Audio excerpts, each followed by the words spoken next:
Hi, John. Gary, how are you?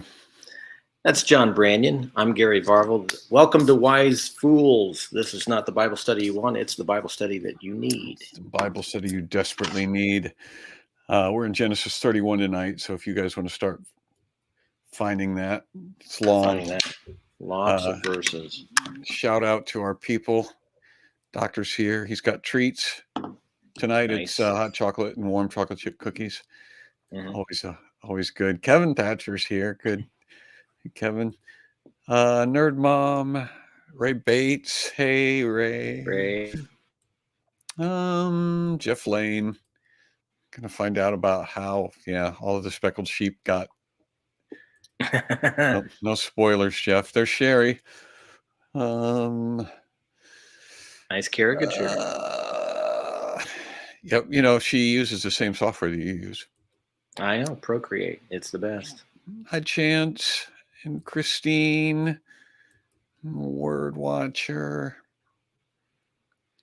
Shout out to our regular people. Thanks for joining us. Yes. We have a lot of reading to do tonight, Gary. Yeah. With this thing that we have set up for ourselves. This not going to read in unison because we learned that doesn't work very good. No, we will not read in unison. We will take turns in some. A lot of verses, so we've got a lot of ground to cover. This was, when they were dividing up the Bible into chapters, and it is puzzling about what some of the thoughts were. I mean, you got to cut it up somewhere so that people know, like us, all right, we're in chapter 31. Right. Well, what originally, if you have 55 verses, I think that in my mind, if I'm one of those guys that, hey, maybe we could cut this chapter in half. First, you get to Psalm 119, and that's how many verses? It's like 150 some verses. Yeah, it's long. It's very long. It was. I was quite a bit older than I probably should have been before I realized that those chapters and verses and numbers were not part of the original Bible. I was old enough that I should have already known that, but I remember the day I found out. Wait a minute, this isn't the way the Bible was originally written. Nope, those numbers were added later. Yeah. So, all right, I really don't care. If you want to go first, I'll go first, and then what's the math on 55 divided by 2? 20, 26, 7, 27 is 54, so 26. Yeah. All right. Do 26. If you go first, you do 26, and I'll take the extra because I have to. I'm going second. It's only fair. All right. Oh, I got to change my version here. In the wrong version. I'm in NLT. I can switch it to whatever you want. No. I like NLT. All right. Here we go. Genesis 31, verse 1. But Jacob soon learned that Laban's sons were grumbling about him. Jacob has robbed our father of everything, they said. He has gained all his wealth at our father's expense. And Jacob began to notice a change in Laban's attitude toward him. Then the Lord said to Jacob, return to the land of your father and your grandfather and to your relatives there, and I will be with you. So Jacob called Rachel and Leah out of the field where he was watching his flock. And he said to them, I have noticed that your father's attitude toward me has changed, but the God of my father has been with me. You know how hard I have worked for your father, but he has cheated me, changing my wages 10 times. But God has not allowed him to do me any harm. For if he said, the speckled animals will be your wages, the whole flock began to produce speckled young. And when he changed his mind and said, the striped animals will be your wages, then the whole flock produced striped young. In the same way, God has taken your father's animals and given them to me. One time during the mating season, I had a dream, and I saw that the male goats mating with the females were streaked, speckled, and spotted. Then in my dream, the angel said to me, Jacob, and I replied, yes, here I am. The angel said, look up, and you will see that only the streaked, speckled, and spotted males are mating with the females of your flock. For I have been for I have seen how Laban has treated you. I am the God who appeared to you at Bethel, the place where you anointed the pillar of stone and made your vow to me. Now get ready and leave this country and return to the land of your birth. Rachel and Leah responded, That's fine with us. We won't inherit any of our father's wealth anyway. He has reduced our rights to those of a foreign woman. After he sold us, he wasted the money you paid him for us. All the wealth God has given you from our father legally belongs to us and our children. So go ahead and do whatever God has told you. So Jacob put his wives and children on camels, and he drove all his livestock in front of him. He packed all the belongings he had acquired and paid in Aram, and he set out for the land of Canaan, where his father Isaac lived. At the time they left, Laban was some distance away, shearing his sheep. Rachel stole her father's household idols and took them with her. And Jacob outwitted Laban the Aramean, for they set out secretly and never told Laban they were leaving. So Jacob took all of his possessions with him and crossed the Euphrates, heading for the hill country of Gilead. 3 days later, Laban was told that Jacob had fled, so he gathered a group of his relatives and set out in hot pursuit. He caught up with Jacob 7 days later in the hill country of Gilead. But the previous night, God had appeared to Laban the Aramean in a dream and told him, I'm warning you, leave Jacob alone. Laban caught up with Jacob as he was camped in the hill country of Gilead, and he set up his camp not far from Jacob's. What do you mean by deceiving me like this? Laban demanded. How dare you drag my daughters away like prisoners of war? Why did you slip away secretly? Why did you deceive me? And why didn't you say you wanted to leave? I would have given you a farewell feast with singing and music, accompanied by tambourines and harps. Why did you let me kiss my daughters and grandchildren and tell them goodbye?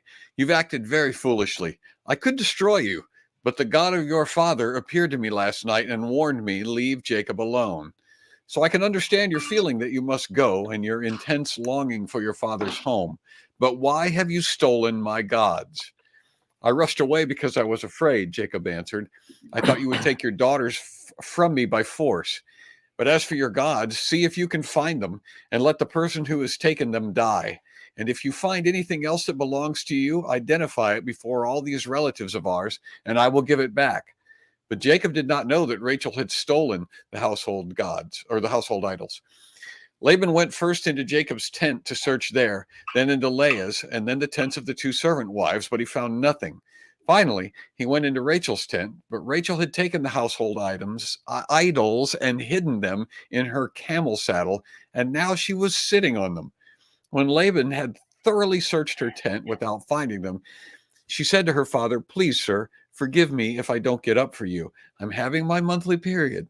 So Laban continued his search, but he could not find the household items.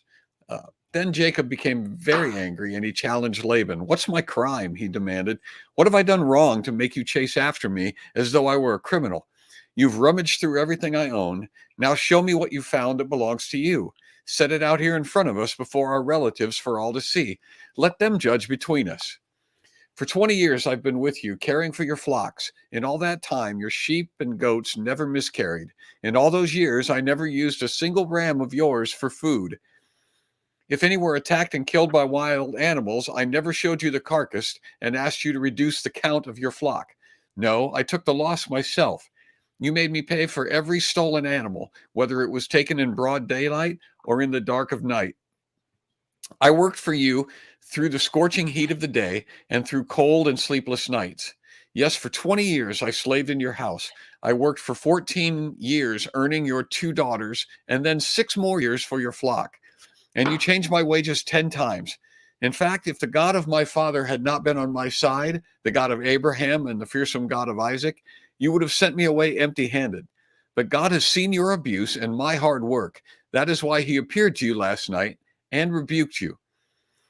Then Laban replied to Jacob, These women are my daughters, these children are my grandchildren, and these flocks are my flocks. In fact, everything you see is mine. But what can I do now about my daughters and their children? So come, let's make a covenant, you and I, and it will be a witness to our commitment." So Jacob took a stone and set it up as a monument. Then he told his family members, "Gather some stones." So they gathered stones and piled them in a heap. Then Jacob and Laban sat down beside the pile of stones to eat a covenant meal. To commemorate the event, Laban called the place Yeger Sadutha, which means witness pile in Aramaic, which is easier to say. And Jacob called to Gilead, called it Gilead, which means witness pile in Hebrew. Then Laban declared, "The pile of stones will stand as a witness to remind us of the covenant we have made today." This explains why it was called Gilead, witness pile. It was also called Mizpah, which means watchtower. For Laban said, "May the Lord keep watch between us to make sure that we keep this covenant when we are out of each other's sight. If you mistreat my daughters, or if you marry other wives, God will see it, even if no one else does. He is a witness to this covenant between us." "See this pile of stones," Laban continued, "and see this monument I have set between us. They stand between us as witnesses of our vows. I will never pass this pile of stones to harm you. You must never pass these stones or this monument to harm me. I call on the God of our ancestors, the God of your grandfather Abraham, and the God of my grandfather Nahor, to serve as a judge between us." So Jacob took an oath before the fearsome God of his father Isaac to respect the boundary line. Then Jacob offered a sacrifice to God there on the mountain, and invited everyone to a covenant feast. After they had eaten, they spent the night on the mountain. Laban got up the next morning, kissed his grandchildren and his daughters, and blessed them. Then he left and returned home. All right. Let's pray. Father, thank you for the reading of your word. I thank you for this opportunity to discuss it. I pray that you'd lead us by your Holy Spirit. I pray that everybody that would hear this, who might hear this, would be edified by it, and help us to glean some everlasting truth out of this. We ask it in Christ's name. Amen. Amen. All right, John. That was quite a tale. That is. I guess I can see how it can all just flows together. So we just keep it all 55 verses in one chapter. Uh-huh. Okay. Where would you split it? Where would you split it? I don't know. I don't know where you could split. You have any initial thoughts here? Well, we have talked for several weeks now about the dysfunction of this particular family. Yeah. And there is some grumblings. They're not getting along with each other. Mm-hmm. And Jacob has robbed our father of everything, and Laban's sons are upset, and Jacob is upset, and everybody's upset. And so Jacob decides that he's gonna take off. And the interesting thing is the perspective of the women, the daughters, who basically side with Jacob and say, "Yeah, our father, everything that we have, all of our wealth is belongs to us.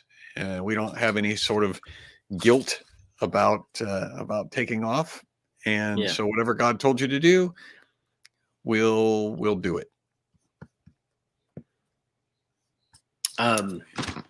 One of the things I noticed right off the bat was that Jacob picked up on the body language, I guess, or the attitudes that he was getting from Laban and Laban's sons.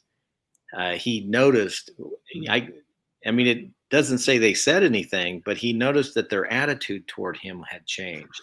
Mm-hmm. And Laban's sons, they're complaining that they say Jacob has our father everything. Mm-hmm. And he gained all his wealth at our father's expense. Mm-hmm. Well, now that's not true at all. So they made an agreement, and the agreement was, if the offspring is speckled, spotted, or streaked, then I'll take it, because it was kind of seen as it wasn't perfect, It was flawed. Yeah, and so he took those. And it sounds like Laban had maybe changed the agreement a couple of times, and still it was. But one of the things that I catch here is that why were the sons acting this way when actually everything was on the up and up? I mean, Jacob can't make uh, the ewe the ewes give birth to a streak spotted or now we saw last week about him taking these sticks and stripping the bark off of them and sitting it Mhm. in the water in front of and while during mating time. But we discussed that that doesn't do anything. That's I'm and that wasn't really explained. The bottom line was in this chapter it says pretty clearly that God is the one who made them spotted, speckled, or striped. He was Mhm. the one in control of it, and he was actually blessing Jacob because he saw how Laban was trying to cheat him all the time. Now, one of the things I noticed here is that Right. the Christine was envy. asking if, about this. Christine was asking if Jacob knew how to manipulate that, and we talked about that last week, and Yeah, we decided that there wasn't much to the stripping of the bark. That was a that didn't actually that can't accomplish. change. That can't change the DNA of No, it doesn't the change the baby DNA. lambs in the womb. It doesn't do it, and it's almost like it sounds like a superstitious kind of thing. It's Hmm. almost like Pistol Pete Maravich, who wore the same socks, and they were all the elastic was worn out of them. They just flopped Right. around his ankles, but he always wore those socks because they were his good luck socks. Right. It's Right. insane. Well, we talked His about how ability it to was.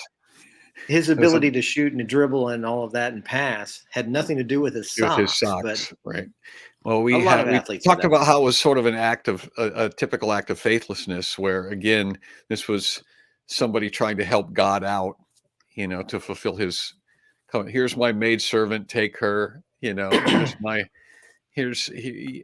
going to put these sticks in front of the ewes so that God will fulfill the promise that He has made to me. And it was along those lines, just another act of faithlessness. Yes. um, So one of the I looked at some verses. So like James 3:16 says, "For where envy and self-seeking exist, confusion and every evil thing are there." So the word envy here is the thing that pops out, and Laban's sons and Laban were envious of mhm, how Jacob had prospered.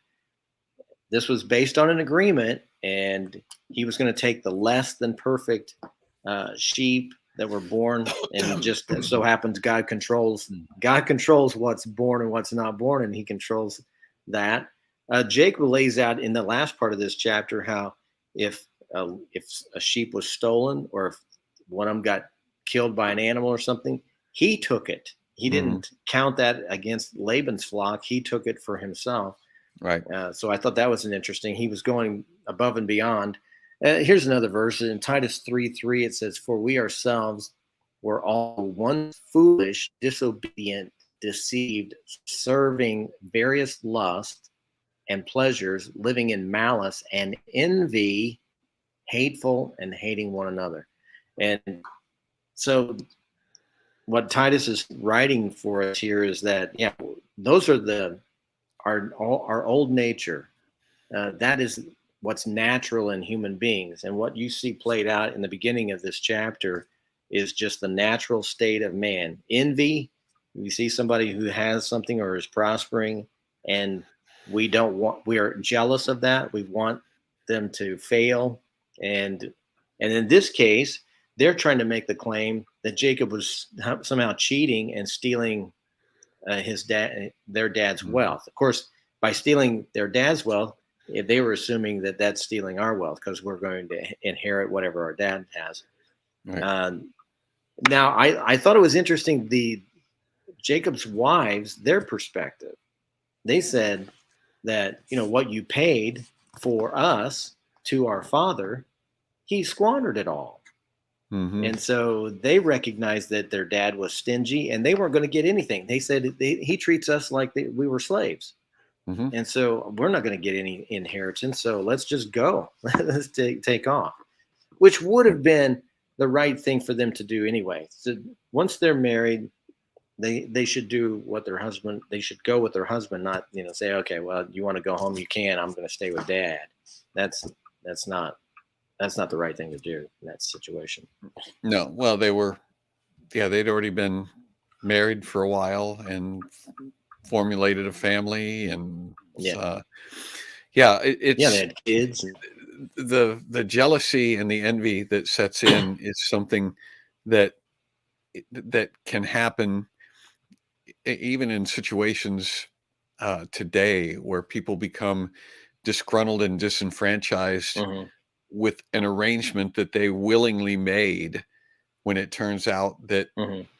maybe they're not getting the benefits that they thought they were going to get. That's Hmm. pretty Hmm. common.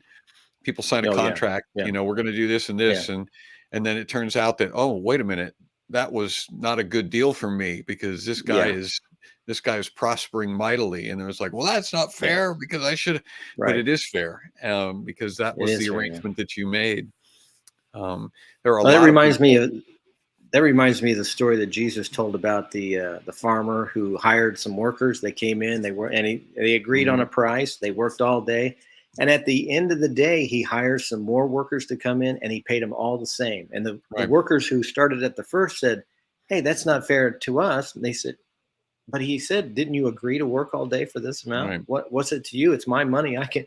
What is it to you if I want to pay somebody who only worked an hour the same amount?"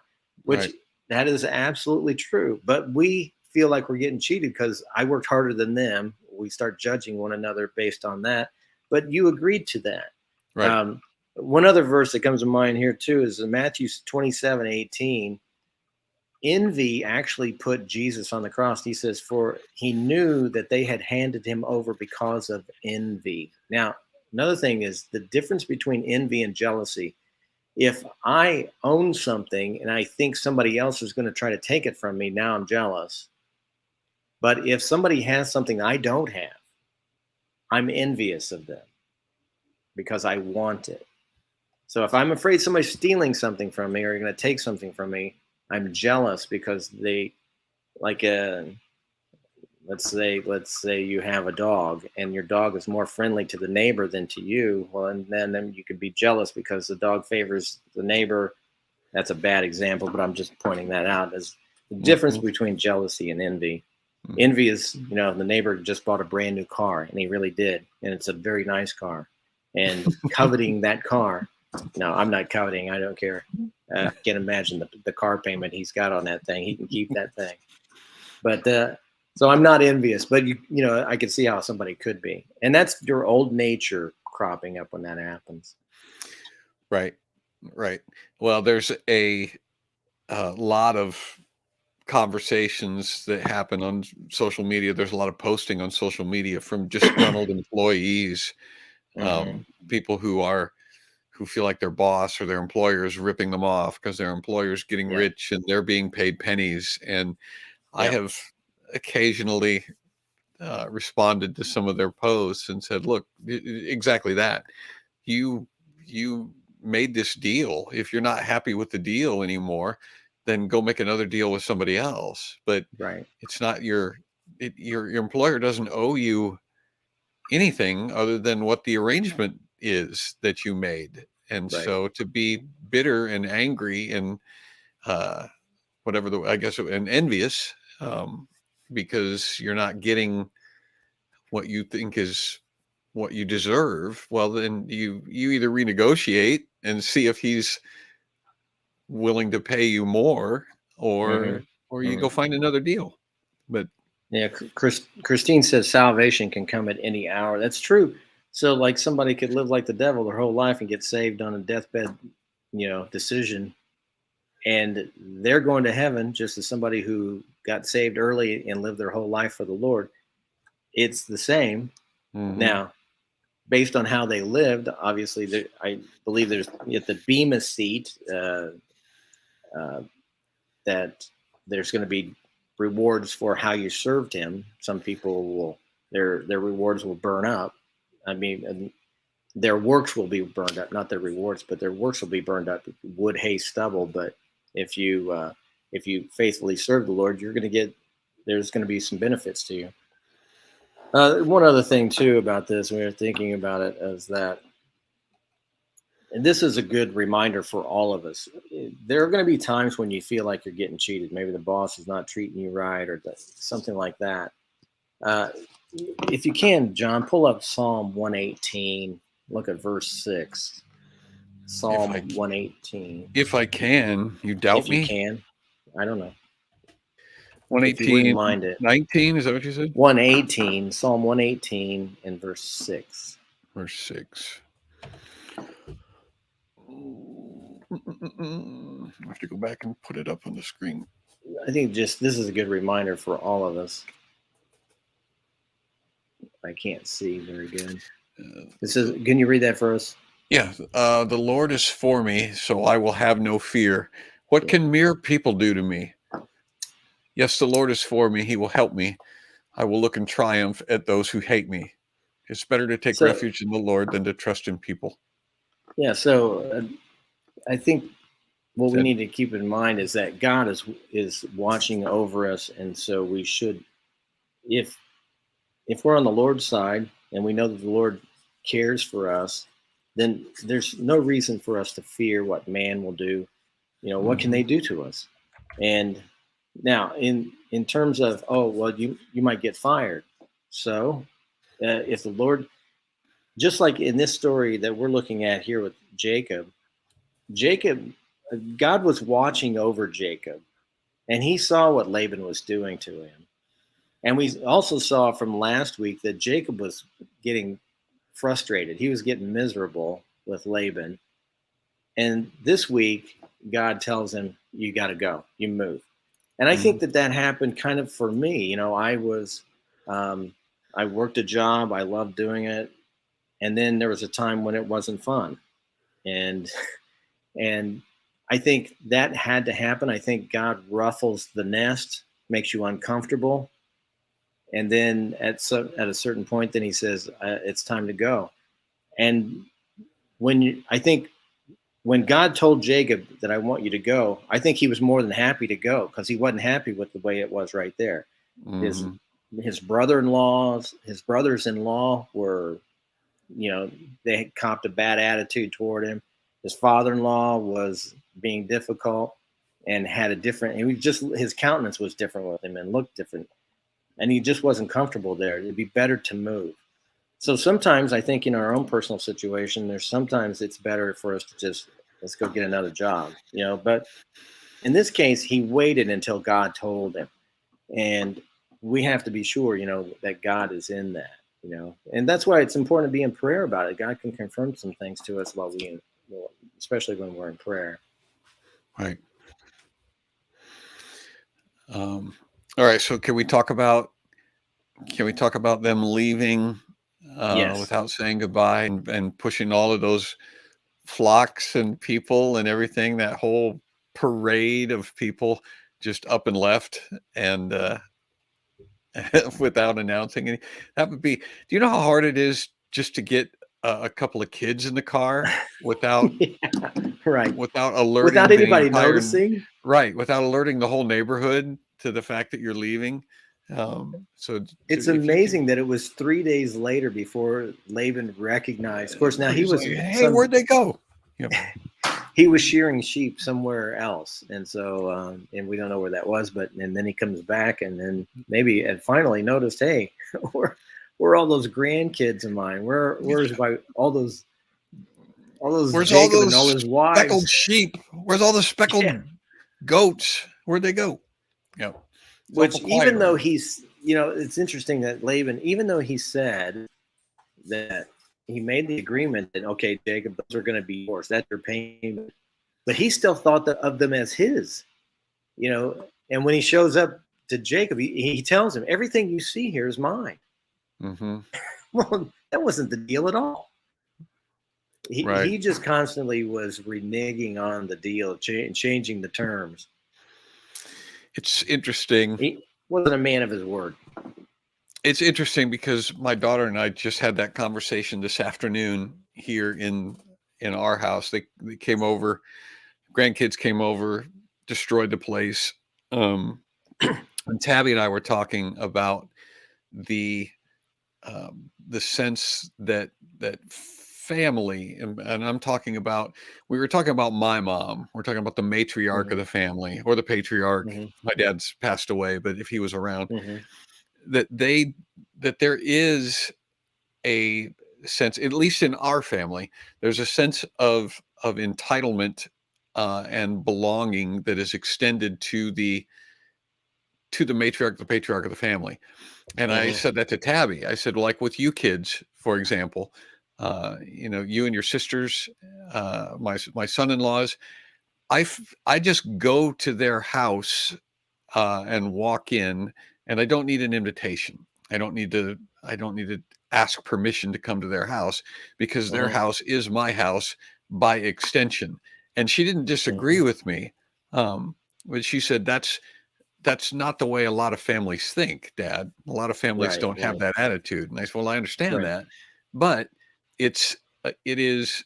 This is what I said to my mom, because my mom would get upset with us if we didn't invite her to things, and things that she knew that were taking place. We would make an announcement that there's a birthday party on such and such a date, or the family's getting together to, we're having a barbecue in the backyard or something like that. And mom would say, well, I wasn't invited. And we've had to say to her, Mom, you're the matriarch of this family. You don't need an Hmm. invitation. You can Right. come and kick the door in at any time to any house and say, Grandma's here, and Right. this is what we're going to do. Um, because there is a sense that my family, my children, I don't want to say that they belong to me. I don't want to say that their stuff belongs to me, but Hmm. it is an extension of this, of this family. Their Well, house, their individual households are part of our larger household. right. And you could make the case that none of them are there if it hadn't been for you. I have often made that case Yes, that exactly. Right. yeah, that there was Right. no, if it was not for me, you guys would not have any of the stuff that you have. And I don't think that They that wouldn't. They wouldn't even be alive. right. That's maybe what Laban was saying. Maybe he was saying, Yeah. if it was for me, you wouldn't have any of this stuff. And if that's what he was saying, I sort of agree with him. I sort of Okay. I sort of agree with his point. All right, so let's talk about the household gods. What in the world? Yeah. So that's a great question there. So there's as I kind of did a little bit of study about it. There's Mhm. several different thoughts here. We're not told exactly what she was thinking when she took those. Um, Mm, it's possible that there's several things at work here. We assume that she was worshiping Jacob's God, the one true God. right. But she does come from a family. We talked about this when we were talking about Abraham. Abraham's family was involved in that, and that's what Hmm. God called Abraham out of that. And so it makes sense that Abraham's uncle and the rest of the family would still be idol worshippers and have more than one. Right. But we don't. And so Rachel, that's the home she grew up in. Did she ever, give that up? So one idea is that maybe she worshipped those idols. The other thing was that maybe she thought, hey, I'm not getting any inheritance from my dad. These are worth something. I'm just going to take these. I'm taking these And that's, gods. yeah. So I'm going to take these and maybe, we'll sell those or something and get, I don't know. And then, It's not like one they other, were not well off. no, They right. had They had quite a a bit lot. of stuff. You know. They did. And then the other thought was that and then these are just there. I don't see anything in the text that says what the deal was. But the other thought was that she was trying to keep her father from worshiping them. So she takes them. Well, if that's the case, she could have trashed them somewhere or she could have buried them somewhere on the way. But Right. she continued to keep them and she kept it a secret, so Right. even her husband didn't know. One Right. other Jacob thought I didn't. have about this, John, is that we see several times, especially in the Old Testament, where people make a terrible oath. In this case, Jacob basically says, if whoever stole your idols, they're dead. They'll die. They'll die. Right. It's That like he is that should have is been a little more careful with his words. very, yeah. And that's we're going to see other times in Genesis where that kind of thing happens. We shouldn't make um, we shouldn't make an oath when we don't have all the information. We shouldn't make oaths anyway, but if we make an oath, it should be for us, not claiming someone else is going to die if you find it. Right. That seems terrible. Wasn't there another story? Yes, there was. The guy who vowed About his Jephthah's daughter. vow. Jephthah's vow, was that it? Yeah. That's what I was thinking of. Where he said that he was going to sacrifice the first thing when he got home. He was going to sacrifice the first living thing that he saw, and it was his daughter who comes out. Yeah, and so it's not good to be rash. I told you this was going to fall over before we were done. Okay. So there's a terrible earthquake in Kokomo right now. So John is his. Yeah, look at that. There's my wife is talking about that. There's a guy who vows to kill the first thing he sees. Yep. So we had the same thought. Yeah. So I think that the household gods are idols of some sort. There's some sort of talisman, totems. Yes. Something. There's something that they're small enough, obviously, that they can be carried around without a whole lot of effort, and they can be hidden. Right. Right. And I believe, and we've talked about this before, that the evolution, for lack of a better word, of the faith of Judeo-Christianity was, I mean, it took God generations to basically teach us everything that he wanted us to know. I mean, he didn't start with Jesus manifesting on the planet. There was a whole lot of time where he had to sort of introduce himself to people and appear to prophets and appear to Abraham and so on. And so the idea of worshiping or having household gods was a thing that had gotten started. We're not really told how it got started, but clearly it's a thing that's happening, even in Isaac and Jacob, and even in Abraham's own household.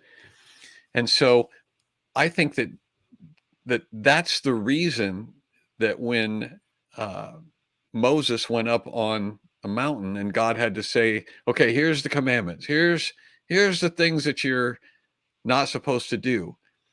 Like, well, the first one is you're not supposed to have any gods before God. And then he goes on and kind of repeats it, like in number 3, right? When he says you're not supposed to make any graven images. You're not supposed to make idols. You're not supposed to. Well, why did he say that? Well, he said that because there were idols everywhere. Even as Moses was receiving those commands, the people were down there making idols to worship. Right, they were making golden calves. And so there was a time when everybody had idols. And I think that they just didn't know any better.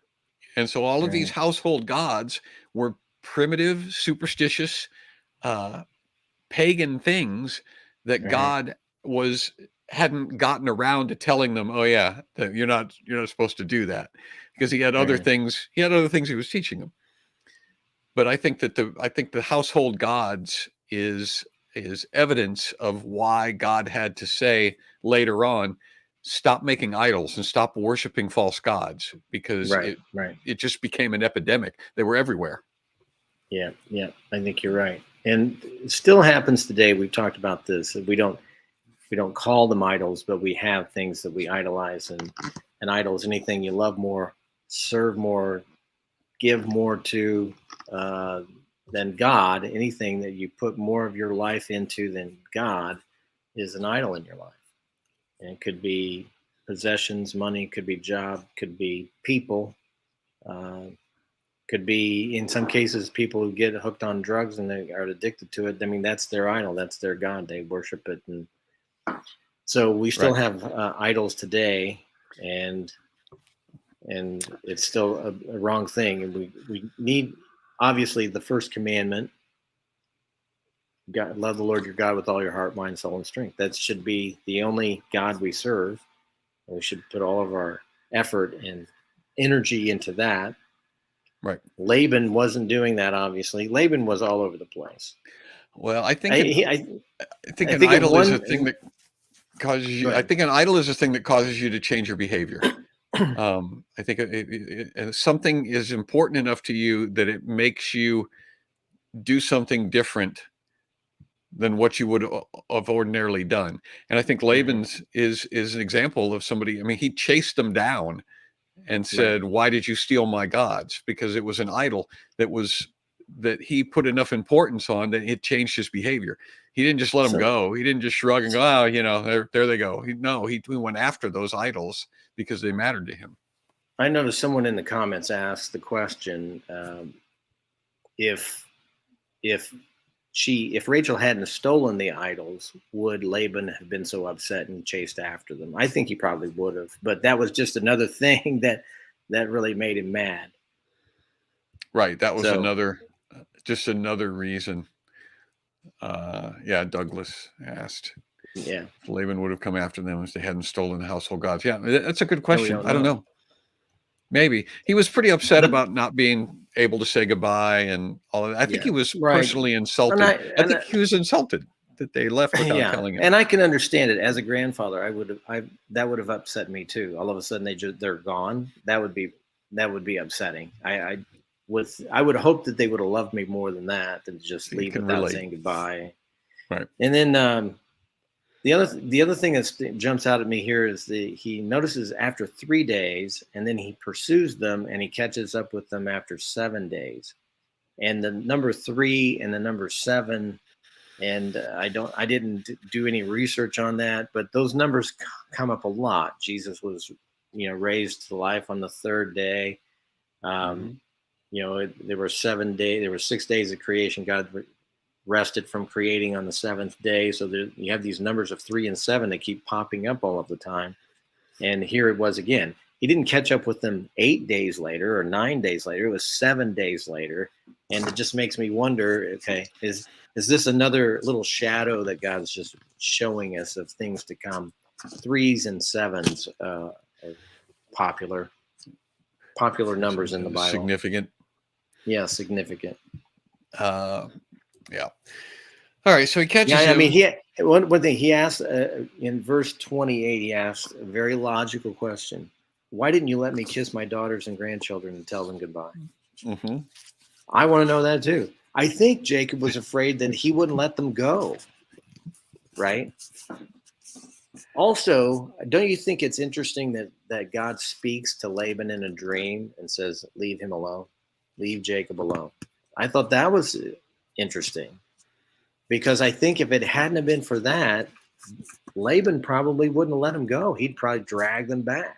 He might have been a little more forceful, you think? Might have been, but I think that and I obviously God saw a need to tell him that, to warn him to leave him Hmm. alone.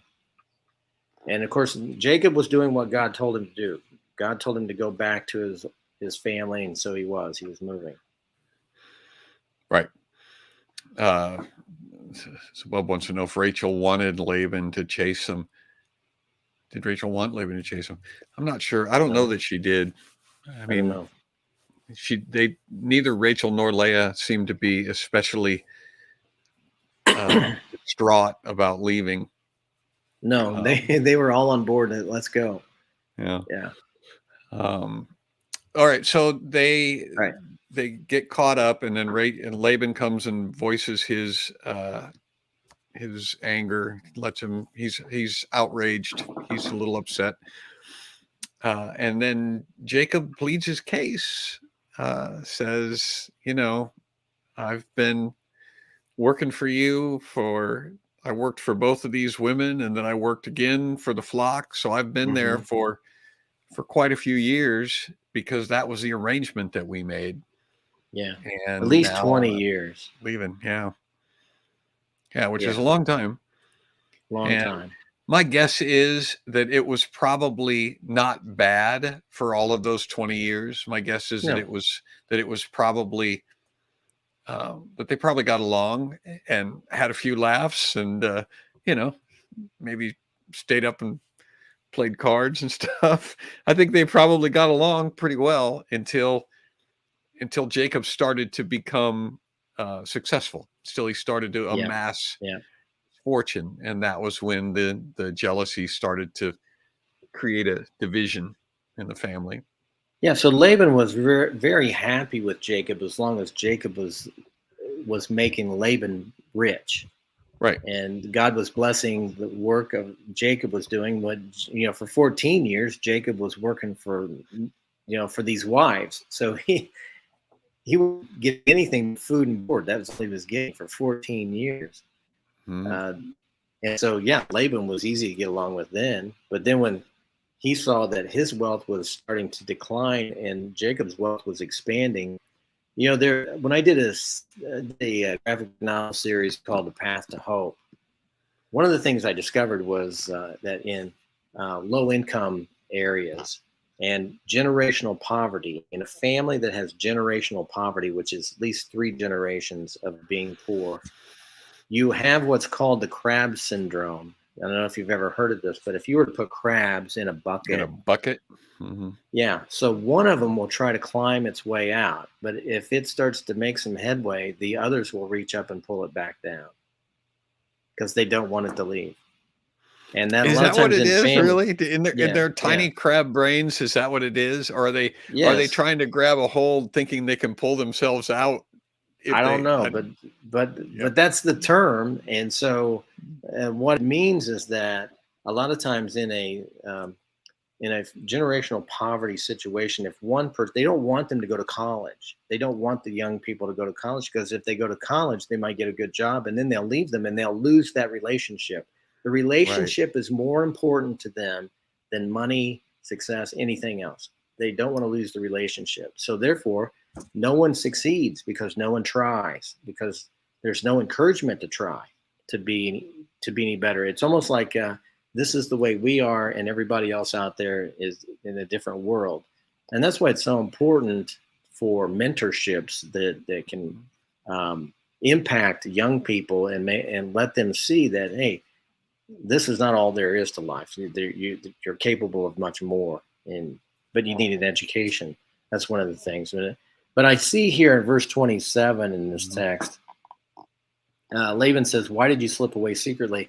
Why did you deceive me? And why didn't you say you wanted to leave? I would have given you a farewell feast and singing and music and accompanied by tambourines and harps." Well, yeah, you say that after the fact, but I don't think Yeah. because of the way he was treating Jacob beforehand, there was no indication that Jacob would have been greedy. There was nothing to make him think that's what he was going to get. I think Laban was just saying that at that point. You I don't don't think he think he was meant that. you don't think he was being truthful? I think there was a lot of lying going on in this chapter.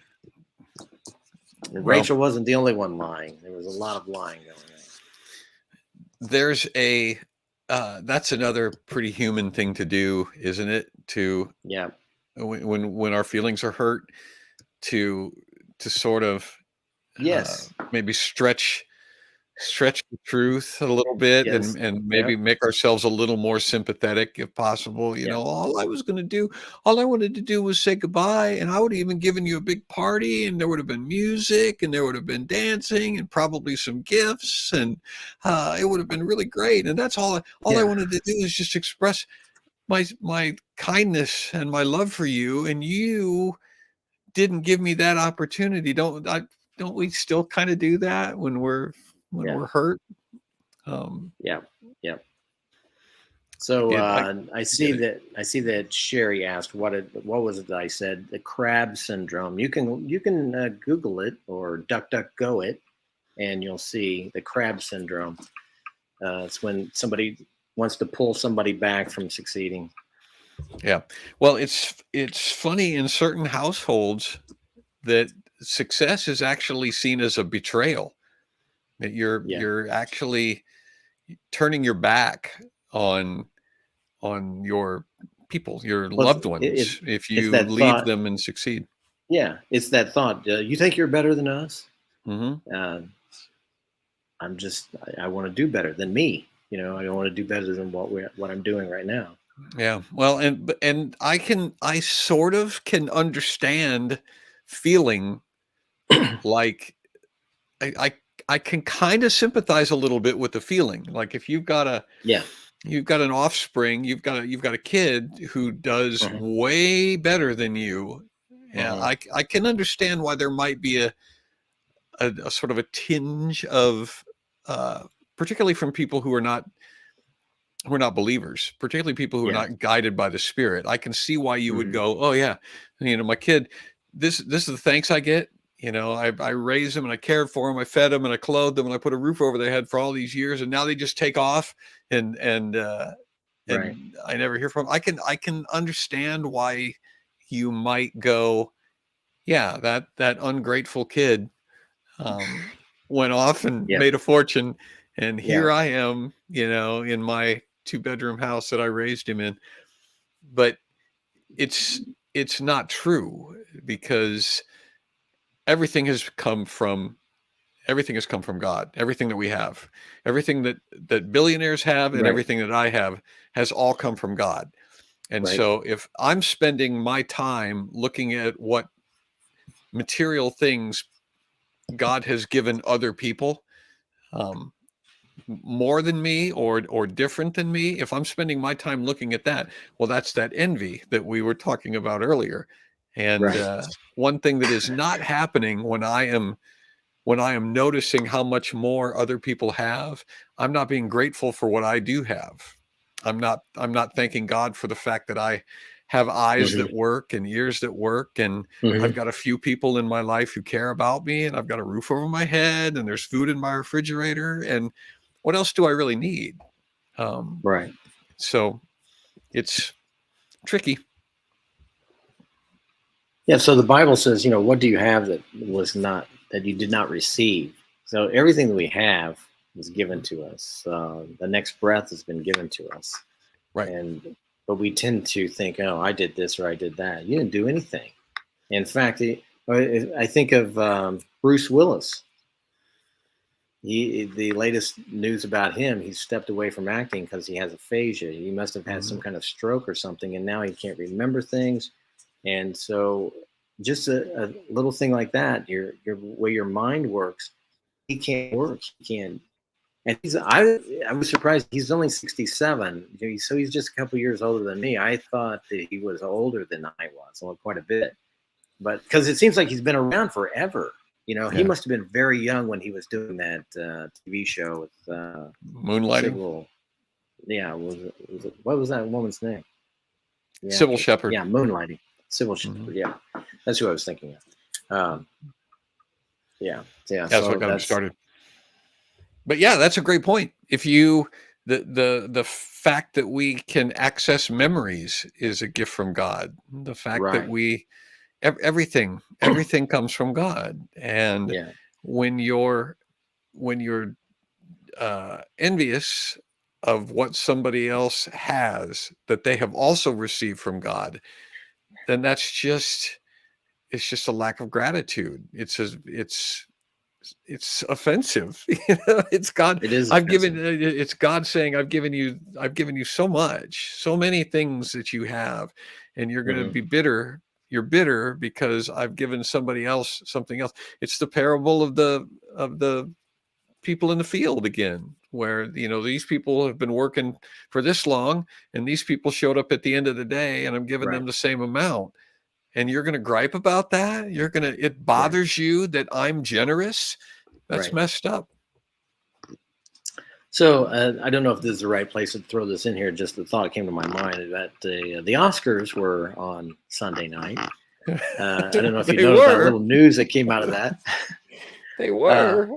I wouldn't have known anything about it. Wasn't watching it, and then I got a text message and said, "Hey, Will Smith just slapped Chris Rock at the Uh-huh. Oscars." And so then I went on Twitter and saw all of You the have people that the text you replays. things like that? People Yeah, send you texts? they think that I'm interested. So, and it might be something I want to put in my newsletter, and so yeah, Mhm. that becomes a thing. Or I might want to draw about it. So it was interesting to go watch. And then I went through all the stages like everybody else. Was this staged or was this really on the spur of the moment? He was laughing 1 minute and all of a sudden he's going up there and smacking him in Right. the face. Also, the way he smacked. This is a guy who played Muhammad Ali in a movie. Right. The slap looked weak. I mean, here's a guy who's been taught how to box, for a movie, and the slap was he was leaning backwards as he did it, and it was a Right. glancing blow. I don't I don't think he was trying to I don't think he was trying to knock him out. I think he was just expressing his Yes, I think you're right. disdain. Yeah. And I also think that if it had been Dwayne the Rock Johnson, he would have gone up and slapped him Probably not. if he'd have been the host or the comedian saying it. Probably not. But Um, if he'd had a white glove, I think he would have slapped him in the face with that. That was yeah, okay, that I would have think been that was better. the sentiment. Yeah. A friend of mine, not a friend, well, he could be a friend. I just don't know him very well. Messaged me this morning and said that, hey, you can Google it if you want, but Pfizer was the sponsor of the Academy Awards on TV. And they are working on a new drug for alopecia patients. And so they're sponsoring it. And I know. So then the conspiracy theory people jump out there. And so this became a thing. Yeah. I looked it up, and yeah, they were a sponsor, but there's no indication they paid Chris Rock and Will Smith because nobody was talking about alopecia until after that happened, and now everybody's talking about it. I wouldn't put Right. it past anyone, but it'd be very difficult to prove. I mean, you'd have to have some kind of way of knowing that they got paid to do it, and I don't. Yeah, I don't think that's probably a thing, but. Yeah, I don't know. Now I today we found out. Today we found out, John, that Will Smith was asked to leave during the break after that happened, and he refused. He refused to go. And so, what usually would happen is they would just force you to leave, but he got to stay because he said, "I'm not leaving." how how do we know what's true? We don't. How are we getting our information? Good Um question. yeah, That's a good question. we don't have any idea what happened before or after. We're not even really sure what happened during. We see the video, but there's all sorts of Right. theories as to what we were exactly actually looking at. And I think that's the thing that is the most interesting, is that we've got this video clip of something that happened, and Yeah. there's still a million different points of view about what Yeah. happened, why it happened.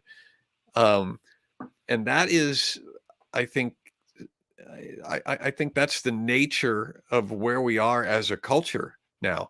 We Yeah. just are we just don't know what to believe. Even things that we see now, even things there's photographic or video evidence of things, and we still don't know exactly what we're looking at. Um, Yeah. which this is the information age, and I just think it's interesting that in the information age we don't know anything anymore. Yeah. We have no confidence in I know. anything that we see. One of the best tweets I saw the night. I don't know who did this. Was it's a good thing that Chris Rock didn't make fun of Alec Baldwin's wife.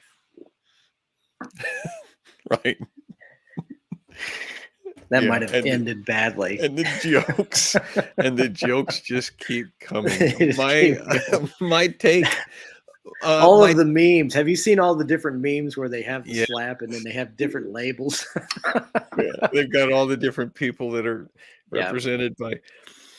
If you're a public figure, um, even if you're not a public figure, but especially if you're a Mm. public figure, you have got to be prepared to have some people crack some jokes at you, Yeah. make some unkind comments, make some Yeah. ignorant comments because they don't know your situation. So they're going to Yeah. comment on what they see without knowing any backstory. Right. Right. That's just going to happen. And Or in my case, I draw a cartoon about it when I don't know. You don't know all the details. and you don't know all the details, right? No, because I'm up against the deadline. It's got to go. If if we, and I'm talking as a comedian now, I Yeah. I figured out, well, even before I became a comedian, I knew this. I don't know how I knew it, but I knew it. If there was anything about me that was different or uh, remarkable in the sense that it would draw attention to itself. If I had a Hmm. big zit in the middle of my forehead, if my hair was Hmm. cut funny, if my ears were too big or they stuck out, anything that was Hmm. noteworthy about me, and I was going to stand up in front of a group of people, I had to address that thing right off the Yeah. bat Yeah. You do. because it was a Yeah. distraction. It was going to Yeah. be, everyone was going to notice it. And if I Hmm. didn't talk about it, then they were going to think that I didn't notice it. And so Yeah. you have to call it out.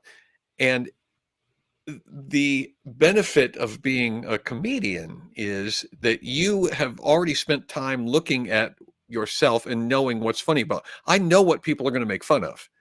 And Hmm. so I have a repertoire of jokes that I can tell about about myself, and my jokes are better than what somebody's going to come up with off the top of their head. Right.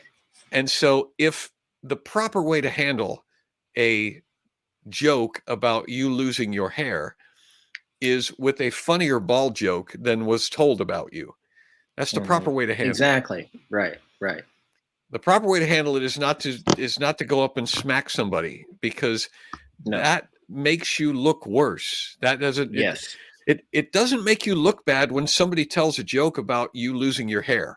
That really doesn't make you Right. look Right. bad. What makes you look bad is when you react poorly to Yeah. that joke. Yeah. So Chris Rock actually was the big winner in that because he is a guy who could take a punch and he didn't retaliate. I mean, he just stood Right. right up and just said, "Wow, just got smacked," Right. and and and then said, "I'm not going to sue. I'm not going to file charges or any of that." And Right. which I thought was the manly thing to do. It actually is he's not a Christian as far as I know. I mean, his language is terrible, but it's the Christian thing to do is to turn the other cheek in that situation. Hmm. But don't keep smacking me around. At some point, you've got to defend yourself. But I Hmm. thought that was incredibly. Put up the comment that Doug put up here. Why slap open handed. Because paper beats rock. Yeah. So I heard Hammer and Nigel say that the other day on the radio here in Uh, Indianapolis, uh, local radio jocks. But yeah. Anyway, yeah, you got slap happy. That's funny. yep. It's Sherry All right. said So that. back to Genesis Um, chapter 31. So that was a terrible segue from to get to Will Smith, but I what are we thought we ought to segueing talk to? about it. I was just going to go back here to Genesis. I'm looking at verse 45. So at this point, Laban makes the claim that everything you see is mine. That's not Mhm. true because they had the agreement. Jacob has everything. Jacob didn't steal anything from him. You can say the claim that those are my grandchildren, but yeah, his. They're Jacob's actual children. So um, he's the one that's in charge of taking care of them. But then in verse 43, I guess it is, um, Jacob's treaty with Laban here. Um, and Mhm. so what happens is they set up like a monument, and they Right. set up, they get some stones and they stack them together, which became a tradition for Jewish people. And they called the place uh, both in Aramaic and in Hebrew, witness pile. The And witness so they were a pile. witness. So when anybody sees these stones in verse 51 and see this monument that we have set up, they stand between us as a witness of our vows. I will never pass this pile of stones to harm you, and you must never pass these stones to harm, or this monument to harm me. Mhm. And I call on the God of our ancestors um, as a judge between. So they made this oath that they're going to live in peace, but they're not going to pass that monument for any kind of ill. Uh, Hmm. the One of the thoughts is for me in Revelation chapter 2, verses 4 and 5. It's talking about uh, talking to the church in Ephesus. And that's where God says, I have one thing against you. You've left your first love. And he basically tells them to do three things: remember from where you've fallen, repent, and return. Those three R's: remember, repent, and return. So that is really common for all of us in our life, that there are times when we're going to drift away from the Lord. We need to remember from where we've fallen. We need to repent of what we've done to distance ourselves from God. A pastor I once knew used to say this: if it feels like that God is far from you, make no mistake about who moved. Hmm. It wasn't God who moved; you the one that drifted, and we need to and then return back to where you used to be. And I think in this case, we see a picture here of Jacob returning back to where the promised land was, where the promises made to Abraham and Isaac, and now Jacob, and he's going to take his family back there and continue to fulfill this covenant that God had made with him. That I'm going to give you all of this land, and not where he was living in Haran, but he needs to move back to where he was in the promised land. And it ends up by saying Laban got up early the next morning, kissed his grandchildren and his daughters and blessed them, and then he left and returned back to Haran. So there we have a good ending to this story. A little bit of conflict, Hmm. and that's what makes the Bible so great, isn't it? Because that it just shows you real life, human uh, passions, anger. They make mistakes. It's all recorded here for us. We see what Rachel did, and we're going to see the consequences for that later. But I think in this case, God intervened in this situation, and I think that's one of the things that we need to pray in our own lives, is that God would intervene more often in our own life. We need to ask Him to intervene and help us, because if we just try to do everything on our own, we're going to get into some bad messes. And we've seen that, especially with this family, Abraham, Isaac, and Jacob, when they try to do things and try to help God out and figure something else, it usually went bad. And then when they relied on God, in this case, God told him, go back to the land of your fathers. And he did. He was faithful in doing it. Finally, Finally. finally did some faithful stuff. All right, John. We made it. Thanks. Thanks for joining us, everybody. Next week. Yeah, thanks. Thanks for the comments. Next week, I am going to be at the Fight Laugh Feast conference, and so it'll be you and somebody else unless we're going to postpone. So okay, you let me know. I'll see who I can get. Let me know. All right, everybody. We'll see you next time. Have a good trip.